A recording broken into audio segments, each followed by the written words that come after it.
అదే RTV app వార్తల్ని క్షణాల్లో చదివే అవకాశం ఉంటుంది. ఒక న్యూస్ పేపర్, ఒక టెలివిజన్ ఛానల్ మీ చేతుల్లో ఎప్పుడూ ఉంటాయి.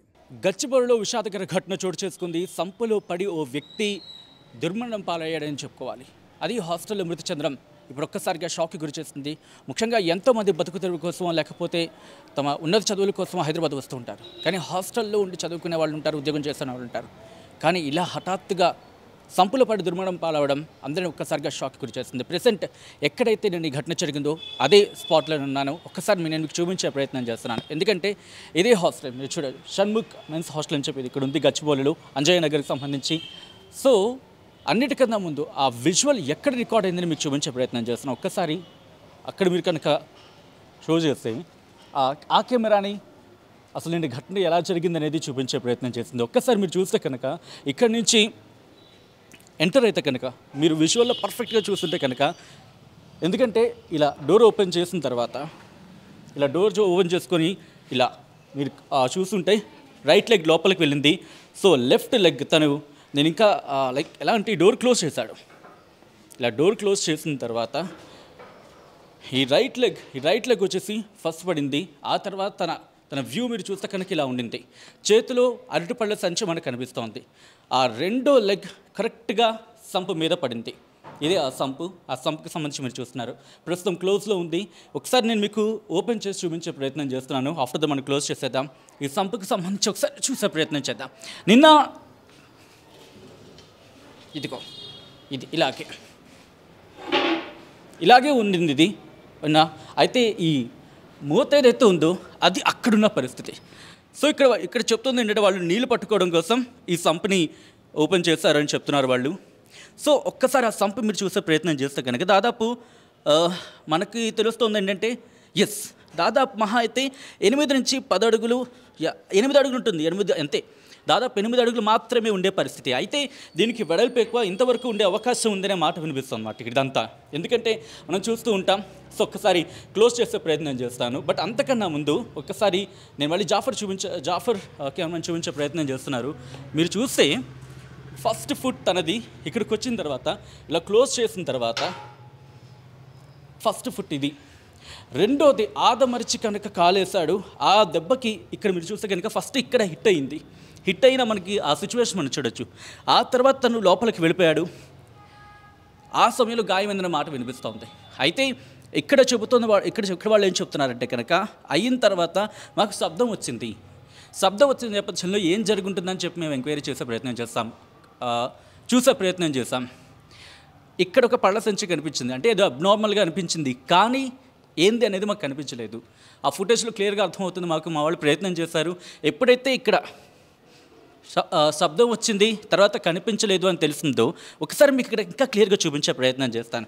జాఫర్ ఒక్కసారి మీరు వచ్చే ప్రయత్నం చేయండి. ఎందుకంటే మీరు చూస్తే కనుక అక్కడ మీరు చూస్తే ఆ గ్యాప్ కనిపిస్తుంది. ఆ గ్యాప్ లోపలికి వెళ్ళిపోయి ఉండొచ్చు అనే మాట మనకు అర్థమవుతుంది. అదిగో ఇలా లోపలికి మొత్తం ఇదంతా వాటర్ ఉండింది. ఇన్ఫ్యాక్ట్ నిన్న మీరు కనుక గమనిస్తే ఆ వ్యక్తి పడిపోయినప్పుడు కూడా నీళ్లు కాస్త బయటకు స్ప్రింకిల్ అయ్యాయి.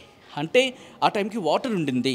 వాటర్ కనుక లేకపోయి ఉన్నా, కాస్త తక్కువలో ఉన్నా సరే, అంటే మనిషి హైట్ తగినట్టు, అంటే మనిషి హైట్కి మించి వాటర్ ఉండొచ్చు.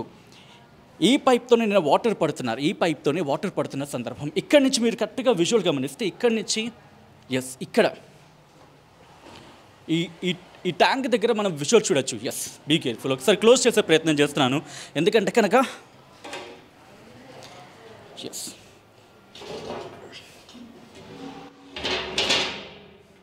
ఇది కనుక నేను ఇలా ఉండుంటే బహుశా ఆ వ్యక్తి మరణించుకుపోయి ఉండొచ్చు అనే మాట వినిపిస్తోంది. కానీ ఒక్కసారి మీరు చూడొచ్చు ఆ వ్యక్తికి సంబంధించి ఫుటేజ్ మనకి క్యాప్చర్ అయింది ఆ సీసీ కెమెరా ఫుటేజ్లోని. అయితే వాళ్ళు అదే చెప్తున్నారు, ఎప్పుడైతే మాకు క్లియర్గా కనిపించలేదు, బట్ అబ్నార్మల్ సౌండ్ అయితే వచ్చింది, ఒక పెద్ద సౌండ్ అయితే వచ్చింది. ఏమైనా బైక్ ఏమైనా పడిందా లేకపోతే ఇంకేమైనా పెద్ద, అంటే వాళ్ళు ఇన్ఫ్యాక్ట్ కెమెరా ముందు వచ్చి మాట్లాడడానికి వాళ్ళు సంసిగ్ధత వ్యక్తం చేయట్లేదు. బట్ వాళ్ళతో మాట్లాడే ప్రయత్నం చేశాను ఇది ముందు. వాళ్ళు అంటున్నది ఏంటంటే ఒక బైక్ పడిందా అంటే బైక్ దీంట్లో పడే ఛాన్స్ లేదు, కానీ ఆ లెవెల్లో శబ్దం వచ్చిందనేది ఇక్కడ వాళ్ళు చెప్తున్నారు. ఆ శబ్దం వచ్చిన తర్వాత మాకు కనిపించలేదు, అంటే ఆ సమయానికి లోపలికి వెళ్ళిపోయి ఉండొచ్చు తను. ఆ గాయం అయిన తర్వాత ఏమైంది, ముఖ్యంగా ఆ శబ్దం వచ్చింది కానీ తనకు సంబంధించి అరుపులు కానీ కేకలు కానీ ఇక్కడ వినిపించలేదు అనేది వీళ్ళు చెప్తున్నమాట. సో ఈ నేపథ్యంలో ఇక్కడ క్లారిటీ లేని పక్షంలో అప్పుడు సీసీటీవీ ఫుటేజ్ని చెక్ చేసాం. సీసీటీవీ ఫుటేజ్ చెక్ చేసినప్పుడు అప్పుడు మాకు కనిపించింది కానీ అప్పటికే అంతా అయిపోయింది అనేది వీళ్ళు చెప్తున్నమాట. బట్ ఏదేమైనప్పటికీ ఇక్కడ మనకి క్లియర్గా కనిపిస్తోంది ఒకటని చెప్పొచ్చు. ఎందుకంటే హాస్టల్స్కి సంబంధించి కావచ్చు, లేకపోతే ఏరియాస్కి సంబంధించి బిల్డింగ్స్ ఏరియాస్లో సంస్థ మనకి క్లియర్గా కనిపిస్తున్నాయి. ముఖ్యంగా హైదరాబాద్ లాంటి నగరాల్లో సంపల విషయంలో కేర్ఫుల్గా ఉండాల్సిన బాధ్యత కనిపిస్తోంది. కానీ ఇక్కడే కేర్లెస్నెస్ క్లియర్గా కనిపిస్తోంది. ఇది హాస్టల్స్ కావచ్చు, లేకపోతే రెసిడెన్షియల్స్ అంటే గృహాలకు సంబంధించి కావచ్చు. ఎందుకంటే ఒక నిర్లక్ష్యం అనేది మనకి క్లియర్గా కనిపిస్తున్న సందర్భం అనేది చెప్పుకోవాలి. ముఖ్యంగా ఇటువంటి సిచ్యువేషన్స్ అని గతంలో కూడా మనం చూసాం. చిన్నపిల్లలు సంపలు ఆడుకుంటూ పడిపోయిన సందర్భాలు చూసాం. సో ఇలాంటి వాటికి ఏం చేస్తారు అనే అంశానికి సంబంధించి అంత క్వశ్చన్ మార్క్ కొనసాగుతోంది. సో మొత్తంగా అయితే మాత్రం ఈ హాస్టల్కి సంబంధించి మీరు చూస్తే కనుక నిన్న జరిగిన ఈ ఘటనతో ఒక్కసారిగా ఇక్కడ షాక్కి గురైన పరిస్థితి. ఒక్కసారి ఎవరైనా ఉన్నారో వాడితో మాట్లాడే ప్రయత్నం చేద్దాం. ఇక్కడ వీళ్ళెవరూ కూడా కనిపించని పరిస్థితి. ఎస్, ఇది మొత్తంగా అయితే మాత్రం ఈ ఘటనకు సంబంధించి ఎందుకు ఇంత నిర్లక్ష్యం వహించారు అనే మాట వినిపిస్తోంది. చూసుకుంటే ఏరియా కాస్త కొత్తగా కనిపిస్తోంది. మొత్తం అంతా ఇలా ఉన్నప్పటికీ ఎందుకు అంత కేర్లెస్గా ఉన్నారు? ఎందుకంటే వచ్చి మీరు చూడొచ్చు, గేట్కి మహా అయితే క్లియర్గా నేను చూపించే ప్రయత్నం చేస్తున్నాను. 2, 3, 4, 5, 6, 7 అడుగులు మాత్రమే దూరం. ఒకవేళ ఆ టైంలో ఇది క్లోజ్ చేసి ఉంటే కనుక, ఈ సంపు కనుక క్లోజ్ చేసి ఉండుంటే ఎటువంటి ప్రమాదం జరగకపోయి ఉండొచ్చు అనే మాట వినిపిస్తోంది. సో దీనికి సంబంధించి ఇప్పుడు ఇన్వెస్టిగేషన్ జరుగుతోంది. ఇది రాయదుర్గం పిఎస్ పరిధిలో చోటు చేసుకుంది. ఈ ఘటనతో ఒక్కసారిగా హైదరాబాద్ వాసులు ఉలిక్కిపడ్డారని చెప్పుకోవచ్చు. ఎందుకంటే సాధారణంగా చిన్నపిల్లలు పడుతున్నామన్న సందర్భం చూస్తూ ఉంటాం ఆడుకుంటే, ఎందుకంటే వాళ్ళకి తెలియదు కాబట్టి. కానీ ఒక యువకుడు, ఓ వ్యక్తి ప్రాణం పోయింది. దట్టు సంపులో పడిపోయి దుర్మరణం పాలైంది. ఈ నిర్లక్ష్యానికి బాధ్యులు ఎవరు దీనికి బాధ్యత వహిస్తారు? ముఖ్యంగా ప్రభుత్వాలకు సంబంధించి కూడా క్వశ్చన్ మార్క్ అనిపిస్తోంది. ఎందుకంటే వీటికి సంబంధించి ఎటువంటి యాక్షన్ ప్లాన్తో వెళ్ళబోతున్నారు, ఎటువంటి యాక్షన్ తీసుకోబోతున్నారు, ఇది ఎవరి నిర్లక్ష్యం అనే అంశానికి సంబంధించి మాత్రం క్వశ్చన్స్ రైజ్ అవుతున్నాయి.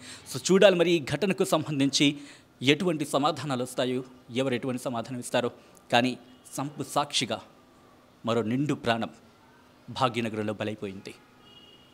కెమెరా పర్సన్ జాఫర్తో సచిన్, RTV హైదరాబాద్ నుంచి. మరిన్ని వీడియోస్ కోసం ఛానల్ని సబ్స్క్రైబ్ చేయండి. లేటెస్ట్ అప్డేట్స్ కోసం వాట్సాప్ ఛానల్ని ఫాలో చేయండి. అండ్ లింక్ డిస్క్రిప్షన్లో ఉంది.